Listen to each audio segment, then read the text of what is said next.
Să vă spun în primul rând că îmi faceți o mare, mare bucurie astăzi. Nu m-am așteptat la un număr atât de mare de persoane. Vă mulțumesc din suflet, ținând cont că e miercuri și nu-i zi de sărbătoare. În al doilea rând vreau să mulțumesc invitaților mei din seara aceasta. Îl avem printre noi pe domnul Gabriel Zetea, președinte PSD Maramureș și candidat la președinția Consiliului Județean.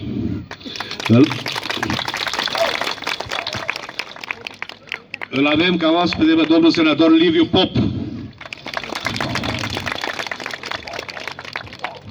domnul deputat Gheorghe Șimon, domnul Ion Sas, candidat la Consiliul Județean, și domnul Vasile Dorel Ban, inspector general adjunct la Inspectoratul Județean Maramureș. Dragii mei, vreau să mă prezint. Tăut Ioan, 47 de ani, căsătorit, am un singur copil în vârstă de 13 ani. Să sperăm. Am terminat liceul înainte de Revoluție la Baia Mare. După Revoluție am lucrat un an de zile, nu știu cât să-și amintesc, la primărie la Leordina, după care am plecat pe o perioadă foarte lungă, de vreo 20 de ani, în străinătate. Întors în țară, primul lucru care am făcut, m-am înscris la Facultatea de Științe Politice din Cluj-Napoca la Babeș, unde sper cu ajutorul lui Dumnezeu să termin anul acesta administrație publică drept administrativ. Vreau să vă spun că în străinătate am avut firme de construcții cu mare, mare succes. În localitate, împreună cu familia, gospodărim o pensiune.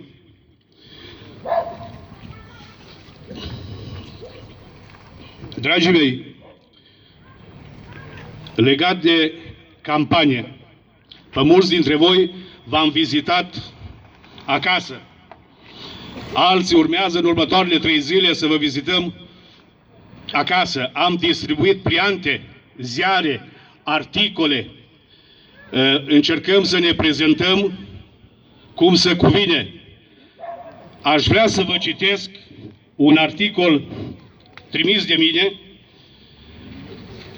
și publicat în Glasul, unde vă vorbesc de o administrație eficientă care să lucreze în folosul comunității. Vă vorbesc de proiecte bine gândite, corect concepute și bine executate. Folosesc în acel articol cuvântul transparență de mai multe ori. Transparența pe mine mă caracterizează datorită faptului că am lucrat toată viața în sistemul privat. Deci e diferit de cel public. În sistemul privat, dacă produci, mănânci, iar dacă nu produci, rămâi acasă. Astăzi, în Leordina, noi ne prezentăm la fel ca și privați. Noi nu am avut afaceri cu statul. Nu am beneficiat de absolut nimic. Datorez statului român instrucția, educația până în 1989. Până la Revoluție. În acel articol vorbesc de drepturile oamenilor. Dragii mei, aici la noi, la Leordina, în ultimii ani, se pare că drepturile trebuie să ne le câștigăm. Eu știu că drepturile le-am câștigat în 89. De când sunt acasă, aud un singur lucru. Lumea se teme. Păi de ce se teme lumea? De ce se teme lumea?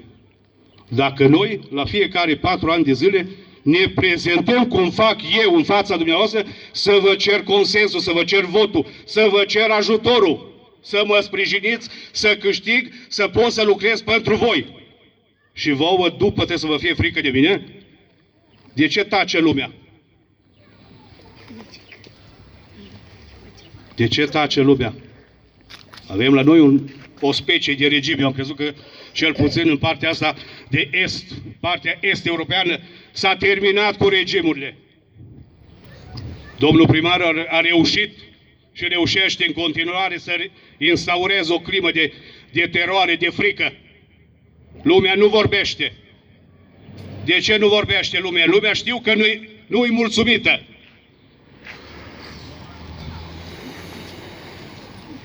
Drepturi. Vorbesc în acel articol spun că primăria și Consiliul Local vor informa periodic cetățenii comunei cu privire la toate deciziile în numele comunei. La toate deciziile luate în numele comunei. Nu până acum cum s-au luat. Te rog frumos. În numele lor. Leordenii trebuie să fie puși la curent cu datele privind execuția bugetară. Cineva, că și neam de-a meu, mi-a atras atenția. Ce știi ce nu-mi place? L-am întrebat ce? Folosești, îl văd undeva în public, știe despre cine vorbesc. Ce folosești cuvântul execuție bugetară, transparență, de 3 ori. Râzi. Păi știu, băi, dragii mei, știu că l-am folosit anume, intențional l-am pus acolo de 3 ori.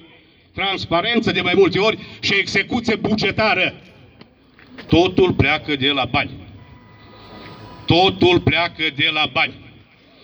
Când vorbesc de transparență, vorbesc în special de cine răspunde de linia banilor în această primărie. Continuu articolul. Dragi leordeni, vin în fața voastră cu inima deschisă, din dragoste față de comuna noastră Leordina și față de voi, dragi leordeni. Motivul pentru care am decis să candidez la primăria comunei Leordina din partea Partidului Social Democrat, mulțumesc domnilor că m-au ajutat, m-au sprijinit și au crezut în mine. Au crezut în mine. Este acela că guvernul Ponta a fost singurul care a adus în Maramureș sume importante de bani de la Ministerul Dezvoltării Regionale și Administrației Publice prin Programul Național de Dezvoltare Locală. Candidez din partea PSD-ului, deoarece vicepreședintele Consiliului Județean, care astăzi ne onorează cu prezența, domnul Gabriel Zetea, care este și candidat la funcția de președinte a Consiliului Județean, îi urăm succes și să mă ajute Dumnezeu și mie. Este singurul care s-a implicat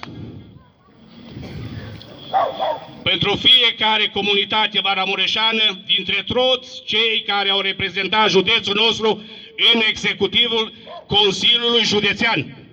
Leordenii să nu uite niciodată clipa că această comună este a lor și au dreptul de a-și exprima opiniile fără frică, ceea ce spuneam înainte. Voi, dragi leordeni, aveți dreptul de a solicita primarului comunei și consilierilor locali toate informațiile referitoare la derularea proiectelor. Mai mult, este obligația administrației locale de a prezenta public toate deciziile luate în cadrul ședințelor de Consiliu Local. Dragii mei, eu am participat în ultimii 4 ani de zile la o groză de ședințe de Consiliu Local. Ședințele de Consiliu Local trebuie să fie ședințe de lucru. Ședință de lucru pentru cetățeni, în folosul comunității și nu teatru. Nu teatru pentru unii. Bravo! Bravo! Asta a fost teatru. Copiii noștri, vorbesc în acel articol, că au dreptul la o educație aleasă și este momentul să oferim oportunități celor care reprezintă cu adevărat viitorul comunității noastre. Educație aleasă. Cu ce ne prezentăm noi astăzi? Și alegerile, dragii mei, alegerile le organizează primarul în funcție. Voi vedeți, am fost nevoit să pun bănci și o masă. o masă și bănci. Nu există așa ceva. Trebuie să avem spațiu, trebuie să avem săli. Suntem în Uniunea Europeană, suntem în 2016. S-au cheltuit o groză de bani. S-au cheltuit în această comună o groză de bani. Dacă mă ajută Dumnezeu să câștig, aș vrea să am bani care i-a risipit această administrație. Aș vrea, îmi doresc. Vorbim de școală și de educație. Vrem copiii să studieze, sunt viitorul. Unde să studieze copiii? În ce să studieze copiii? Avem grădinița, trebuie să mulțumim părintelui că ne-a lăsat în 3 metri, 3 pe 3, 9 metri pătrați. Și noi, ce facem? La 4 ani de zile ne prezentăm, batem la ușă, doamnă dragă, având doamna copil la grădiniță, 9 metri pătrați, 16 copii, nu-mi dați votul, nu mă ajutați, am proiecte! Am proiecte! De 16 ani ne prezentăm cu hârtii și cu proiecte. Ne prezentăm cu hârtii și cu proiecte. Dragii mei, pe lângă acel articol în ziar, am încercat să mă fac cunoscut, că mulți ziceau, nu te cunoaște lumea, nu te știe. Sunt mulți de după râu, nu te știe. Și atunci ce am făcut? Am mai comandat niște pliante. Poză. Am trasat 16 puncte, programe, care noi dorim, sperând că câștigăm, 2016-2020 să le punem în aplicare. Vreau să vă citesc, pentru că sunt cuvintele mele și aici, despre ce e vorba. Și vă spun așa, dragi locuitori ai Comunei Leordina, strămoșii noștri ne-au demonstrat prin exemplul personal că atunci când există credință și curaj și dăruire, totul este posibil. Ei ne-au lăsat o zestre și o identitate care ne face unici și mândri și care totodată ne obligă să construim împreună un viitor pe măsura trecutului nostru. Am crezut că întotdeauna că avem o datorie sacră față de trecut și o obligație de onoare față de viitor. Am crezut că oamenii și comuna noastră merită mai mult, merită mult mai mult. Acesta este gândul cu care am decis să candidez la funcția de primar al Comunei Leordina. Sunt convins că cu ajutorul lui Dumnezeu, cu susținerea echipei de consilieri și a fiecărui dintre dumneavoastră vom reuși. Nu promit niciodată mai mult decât pot. Nu promit niciodată mai mult decât pot face și am încredere că voi reuși și să-mi îndeplinesc obiectivele pe care mi le-am propus și pe care le-am expus în fața dumneavoastră. Sunt sigur că întotdeauna este loc de mai bine și mai mult. Și sunt multe obiective pe care trebuie să le realizăm împreună.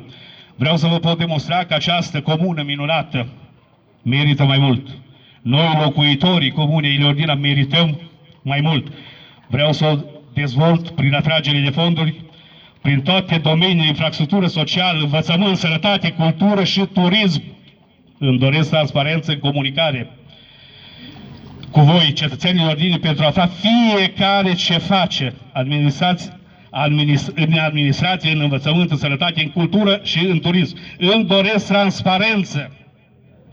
Știu că împreună, dând dovadă de credință și curaj, onoare, o trăsătură importantă a cetățenilor acestui comun, vom reuși să realizăm această minunată comună, să o ducem acolo unde este locul. Dragii mei, am să vă citesc 16 puncte, 16 idei, care, dacă voi o să dați credibilitate, cu ajutorul lui Dumnezeu, o să reușim să le ducem la îndeplinire. Mi-e și rușine să spun că de fiecare dată și urmăresc campaniile făcute de primari în Maramureș, în 2016 toată lumea face campanie electorală pe asfaltare.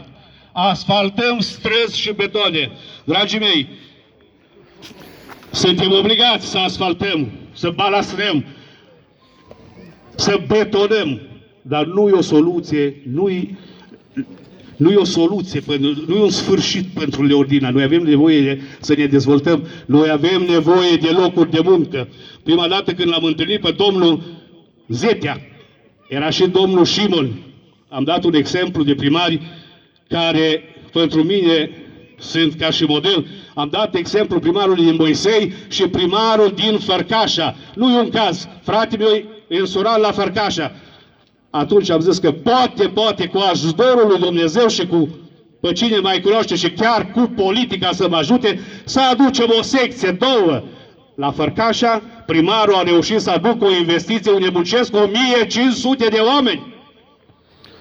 Dragii mei, noi nu avem de lucru și noi ne ocupăm de betone, de șanțuri, noi nu avem de lucru, noi nu putem să creștem, noi nu putem să progresăm, noi nu putem să ne trimitem copiii la școală. Se vorbește de apă și canal. E adevărat, apă și canal, investiție mare, acolo unde există apă și canal, există și civilizație. Dar să știți că nu-i numai apa și canalul civilizația. Fără educație, unde mergem? Fără educație, unde mergem? Noi trebuie să investim în copii. Trebuie să investim în școală, începând cu grădinița. Avem nevoie de infrastructură, avem nevoie de grădiniță, de școală, model european, trebuie să stimulăm profesorii. Trebuie să schimbăm modul de a face politică, trebuie să ne schimbăm noi. Noi trebuie să ne schimbăm modul nostru de a gândi. Atunci când noi o să ne schimbăm, să știți că și clasa politică o să știm să ne o alegem. De ce? Pentru că noi suntem schimbați. Unde? În mentalitate. Dacă noi ne vindem pe prune, cireșă și alte prostii, nu putem să creștem ca și societate. Când vorbesc de locuri de muncă, să știți că mă uit în jur și văd dealurile. Occidentul ar fi construit invers ca noi. Casele sus și agricultura jos. Noi am făcut chiar invers. Agricultură jos și sus prăvăd. Atunci noi trebuie să facem, să ne folosim de ceea ce avem. Nu avem fabrici, nu avem uzine, nu avem nimic. Putem să trăim din turism sau putem să trăim, să folosim aceste dealuri cum? În primul rând, am aici trecut, vreau să împânzez dealurile cu drumuri. Vreau să ușurez accesul la proprietăți. Îmi doresc un birou de consultanță pe fonduri europene. Aș dori să văd pe dealuri livezi de pruni, mergi, cireși, alun, afine, cătină, să producem. Cineva zilele astea mă întreba, zice, domnul, nu te supăra. Zice, eu produc căpșuni. Păi zic, pe ce suprafață? Zice, un ar mă ajută să vând. Zic, sigur lucru ce pot să te ajut să te trimit în piața Ruscova să-ți vinzi căpșune. Deci dacă vrem să căutăm desfacere la așa ceva, noi trebuie să ne asociem, să fim mai mulți hectare întregi să punem. Uitați-vă la dealuri. Nu le folosim. Nu le folosim, ne certăm de la pășuni. Apropo de teritoriu, cineva îmi spunea mie să nu uiți că atunci când tu erai copil, hotarul Leordini ajungea undeva la Petrova, la Osoie. Acum mai uneam eu suprafețele mele de teren, la Șbâri. Cealaltă parte plătește taxă și impozite la Petrova. În cealaltă parte, Leordina se ducea undeva până pe Valea Bradului. Acum nu mai e mult mai încoace. Văuciu, Valea Văuciu, jumătate a Leordinii, jumătate a Ruscovei. N-am înțeles. Ce se întâmplă cu teritoriul ăsta? Se scurtează pe zi ce trece. Dragii mei, noi avem o datorie sacră. Dacă moșii și strămoșii noștri ne-au lăsat, eu sunt legat de pământ, de treburile să știți. Primul lucru care am făcut când m-am întors acasă, am început să cumpăr pământ. Deci îți legat de această comună. Îți legat de pământ. E ceea ce mi-au transmis părinții mei. De ce? La noi teritoriul se scurtează. De ce? Dragii mei, avem obligația de a păstra tot ce avem noi în jur. Visez să văd livezi peste tot, să producem, să putem să trăim. Dacă noi nu o să reușim să producem, să știți că cu 4-5 milioane pensie, nu o să ne putem plăti nici apa și canalul. La o adunare populară anul trecut, domnul primar, aici în centru, s-au adunat vreo 40 de oameni. Se discuta de acel credit de 43 de miliarde care trebuie să-l luăm noi din bancă, ca să terminăm apa și canalul. Și spunea, domnul primar spunea, domnilor, trebuie să ținem pasul cu Europa. Cu care Europa trebuie să ținem pasul noi? Cu care Europa? Eu vin din Europa, eu știu ce e în Europa. Noi trebuie să ținem pasul cu Ruscova, cu Petrova, cu Vișeu de Jos, cu Rozavlea, cu Sfântură. Astea sunt comunile noastre de referință. Odată ce i-am ajuns pe ei, trebuie să ne fixăm alt obiectiv, să-i depășim pe alții. Nu Europa. Eu știu unde e Europa. Europa nu-i cu două șanțuri betonate. Europa, vreau să zic că Europa a progresat nu cu prostie. Dragii mei, Europa a progresat cu educație. Vreau să spun că eu cred mult în instruire și în educație, fapt pentru care la 47 de ani îs la facultate. Pentru că m-am simțit neîmplinit. N-am avut nevoie de facultate. După cum vedeți, n-am nevoie de facultate ca să vă pot vorbi. M-am simțit neîmplinit. Același lucru îl transmit la copil. Școală, școală și școală. Dragii mei, fără educație ne ajungem nicăieri. Nicăieri. Vreau să vă mai spun, pentru a pune în practică tot ceea ce eu îmi doresc, noi trebuie să lăsăm un pic din orgoliu, din invidie, ne îndreptăm, lumea e rea. Trebuie să ne asociem. Oamenii când aud de asocieri, primul lucru care întreabă, cine comandă? Nu trebuie să comande niciunul. Trebuie să ne înțelegem. Când vă vorbesc de plantații de afine, de cătină și de alte lucruri, nu putem să producem 10 arte pe hectare ca să putem găsi desfacere. Oamenii îmi cer desfacere la lapte, la carne, la ouă. Astea sunt lucruri ce interesează pe comunitate. Pe cei ce trăiesc la țară, orașele au alte probleme. Cei legați de țară, astea sunt problemele noastre. Și cerem astăzi la oamenii care sunt mai instruiți ca noi, care reprezintă unul dintre cel mai mare partid, nu unul, am găsit cel mai mare partid pe care îl are România, să ne ajute. Să vă ajute Dumnezeu să câștig cu ajutorul vostru și ei să mă sprijine. Vreau să spun că am deviat de la ce mi-am însemnat aici, nici nu mă mai interesează. Vă cer posibil, dacă nu mă opresc, vorbesc până mâine dimineață. Vă cer posibilitatea să mă ajutați duminică, ca eu să vă pot ajuta pe voi. Judecați voi după 4 ani. Dați-mi posibilitatea să muncesc pentru voi. Vă mulțumesc mult. Dau cuvântul.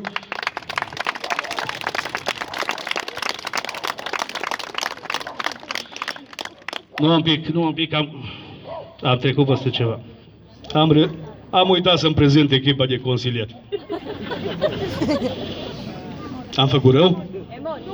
Fără ei nu pot să fac nimic, sunt oameni care m-au sprijinit extraordinar. Mi-au dat curaj atunci când am fost jos, că mai aud câte o poveste, zice, știi, celălalt s-a dus din golul, știi că celălalt te-o trădat, știi că ăla...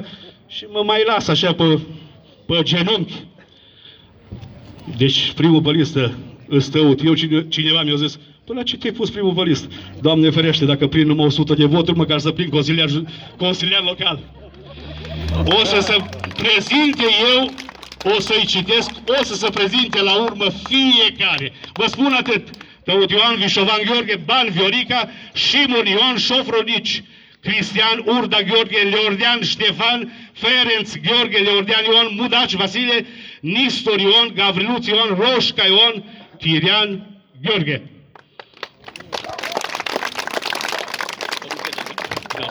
Dau cuvântul domnului președinte PSD Maramureș, Gabriel Zetea.